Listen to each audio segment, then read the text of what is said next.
And now for a Next News special report.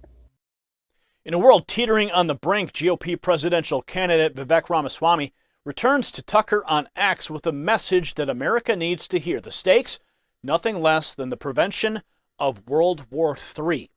As tensions skyrocket following Hamas aggression against Israel, Ramaswamy, vilified by critics as pro-Hamas, stands his ground with a bold, unapologetic America First doctrine. And he's going to set the record straight, delving deep into the heart of the conflict and revealing a provocative strategy aimed at preserving both American and Israeli interests. And folks, the revelations don't stop there. Stay with us until the end for an eye-opening final thought that encapsulates why this discussion isn't just political rhetoric, it's a matter of national urgency. The world watched in horror as the terrorist organization Hamas launched attacks on Israel on October 7th. The international community held its breath, pondering the same critical question. Are we on the cusp of World War III? Into this landscape of uncertainty stepped Vivek Ramaswamy, a GOP presidential hopeful with a vision for America that defies the conventional wisdom of the Washington establishment. Ramaswamy's initial appearance on Tucker on X last week discussing the issue stirred controversy, drawing ire from voices quick to label him as pro-Hamas and dismissive of Israel's right to self-defense. But as he reemerged on the show's 31st episode, Ramaswamy was ready to confront his detractors head-on, making it clear his standpoint is neither an endorsement of terror nor a dismissal of Israel's security concerns. Instead, he champions an America First approach that scrutinizes every foreign entanglement through the lens of U.S. national interests. Here's how Tucker Carlson kicked off episode 31 of his show before introducing Ramaswamy. Take a look. Last week, we talked to Vivek Ramaswamy, who's running for president, about how the United States should respond to the Hamas attacks in Israel. Of all the candidates in the race, Ramaswamy seemed the most interested in thinking through the long-term effects of what's happening in the Middle East on the United States. And that struck us as a very good thing. We're Americans. We've got families here. We care what happens to our country. Why wouldn't we care? And yet in Washington, Ramaswamy's question qualified as a scandal. The usual chorus of liars, many of them on the so-called right, unfortunately, immediately denounced him as a dangerous bigot. They claimed he was pro-Hamas, which is ridiculous. And then they suggested that he doesn't believe in Israel's right to self-defense, which, if anything, is even dumber. It was a thoroughly disgraceful display and a revealing one. But none of it answered the question that he had raised. What is the best path forward here for the United States, as well as for Israel and the rest of the world? It's worth thinking about that.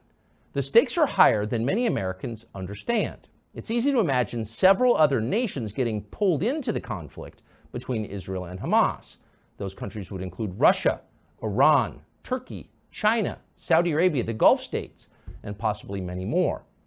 Some of those countries might take our side, aligned with Israel, but most of them would not, and that would be a problem. The U.S. military is weaker than it's been in at least 50 years since the end of Vietnam. Exhausted by two pointless conflicts in Iraq and Afghanistan, internally divided by identity politics, mismanaged by buffoonish hacks at the Pentagon, our services are in obvious disarray. Check the enlistment numbers. Nobody wants to join. But it's worse than that. The government that funds our army is bankrupt. The man who leads it is senile. Now is not the time for a world war. We would lose.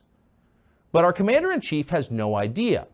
Watch this tape from Sunday as he smirks while bragging that America is so rich, there is no limit to our power.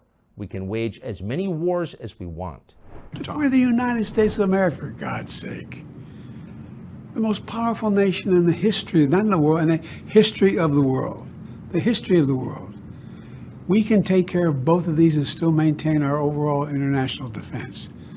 We have the capacity to do this, and we have an obligation to. We are the essential nation, as to paraphrase the former Secretary of State.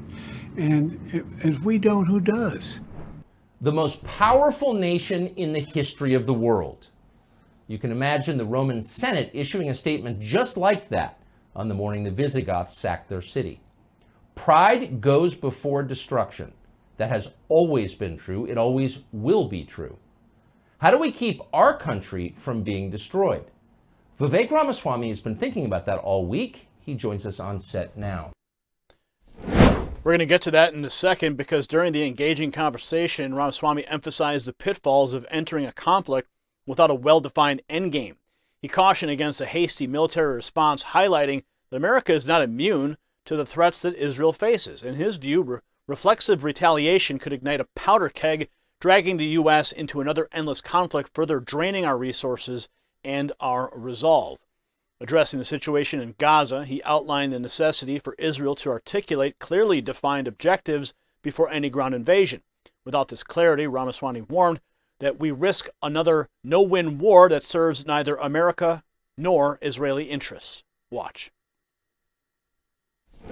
But the thing I worry about, Tucker, right now is what I see is the left-wing criticism of Israel's what looks like to be soon to be ground invasion of Gaza is about proportionality and about injustice and humanitarian aid. Even if you just put all that to one side, from a U.S. perspective, from an Israel perspective, how is this actually going to achieve a good result? And my concern right now, and as we're having this conversation, it appears imminent that Israel is going to mount a ground invasion into Gaza.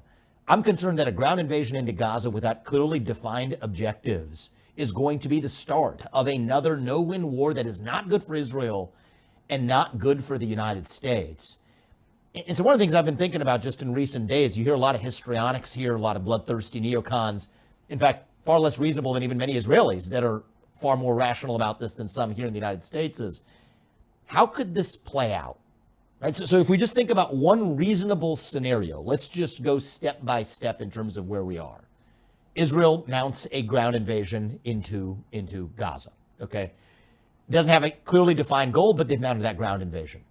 That crosses a red line that Hezbollah has previously identified, saying that that's their red line for attacking Israel.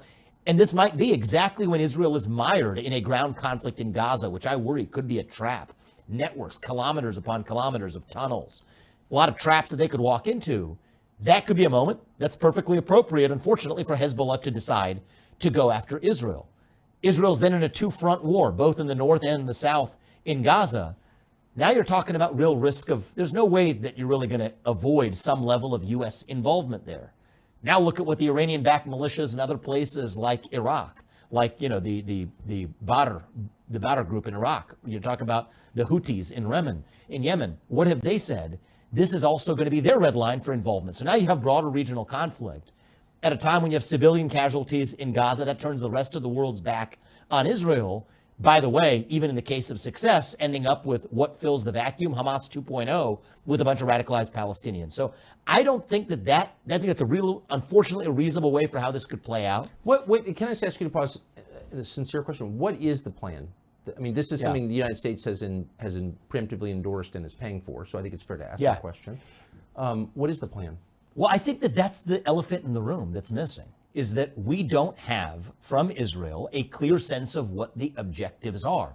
Now, in the United States, we should be reasonably helping our partner who is struck in the case of really a devastating and inhumane hit to their country. It was barbaric. I think our job is to tell them these are the mistakes we made in the wake of 9/11 when that happened to us here. This is a time to have a clearly defined objective. Instead, we get histrionics from the likes of Lindsey Graham or Nikki Haley or Mike Pence offering histrionics at a time when you actually could use rational strategy. It's amazing to get a moral lecture from people who've so diminished our country and who are responsible for the deaths of so many Americans, lecturing you from some high horse. Then came the shocker, a proposal as stark as it is straightforward. Ramaswamy posited that true retribution and justice would involve targeting the top echelon of Hamas leadership. He's envisioning a scenario where the top 100 in Hamas are decisively dealt with, their fate a clear signal to would-be aggressors. It's not about indiscriminate retribution, it's about pinpointed justice that deters future hostility. The proposal, he argues, aligns with the principles of just warfare. Kill the people who did it. Ramaswamy asserted, reinforcing the notion that such actions are not only appropriate but morally justified. Here, Israel would be exercising its sovereign right to defense, punishing those directly responsible for acts of terror. Watch. I'm worried that this is going to lead to a war that is not good for Israel with poorly defined objectives and isn't good for the United States. Now, there are other questions we could be asking, which are what might be a more productive path. So there's got to be a response. Hamas did this. The people who did it obviously need to be punished. Yes. Killed. Yes. So what do you think a wiser course for the United States and for Israel would be at this point? So I'm running for U.S. president. My job is to look at this through the prism of U.S. interests. But if we're talking to Israel, one of the things we need is, what is your actual objective? Here's one sensible version that the U.S. could fully support. Israel's going to define its objective, and it's up to the U.S. to say, here's what we can support and here's what we can't.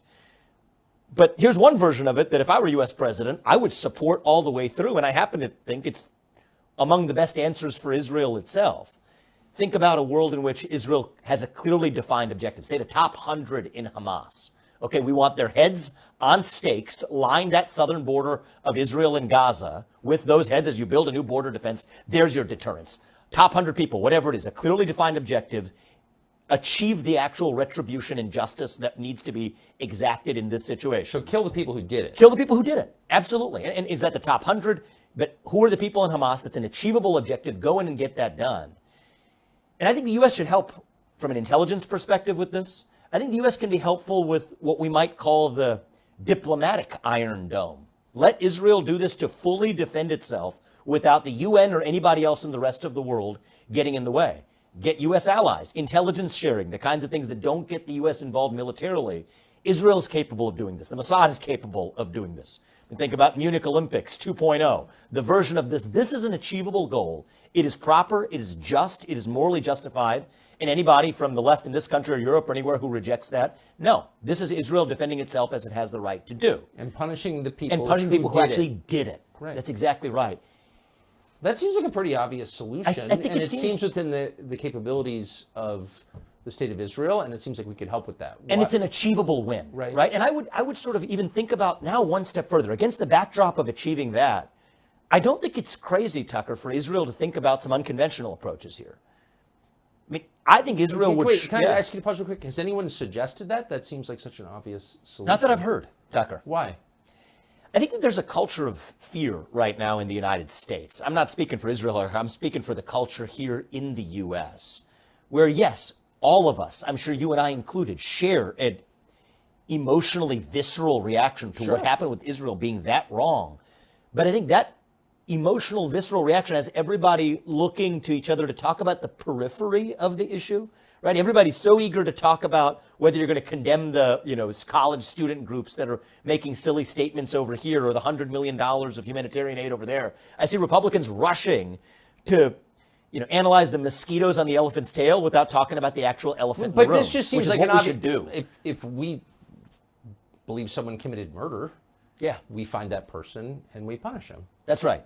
So that would seem like the most obvious solution. Well, I think that there are some in the U.S. that are so bloodthirsty and have been rooting for outcomes that have really, from their standpoint, nothing to do with this conflict, that might want to use this conflict as an excuse to do what they otherwise might have wanted to do anyway, which is reopen broad-scale regional war in the Middle East, which we haven't had since Iraq and Afghanistan came to a close. These are cynical forces that exist in some wings of the U.S. But I can't speak for why others aren't really clear-headedly asking, what exactly is our plan of action? What advances U.S. interests? What exactly should we tell Israel we will and won't support? And how could that possibly positively influence Israel to make the right decisions here?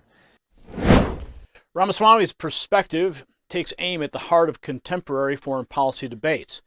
In a climate where U.S. actions on the international stage are often mired in controversy, his assertion is a clarion call to return to fundamentals. U.S. leaders should act in the U.S. national interest. The fact that such a statement might ruffle feathers, he suggests, indicates just how far removed current foreign policy discussions are from the bedrock principles that should guide them. There's a better, more principled way forward, Ramaswamy insists.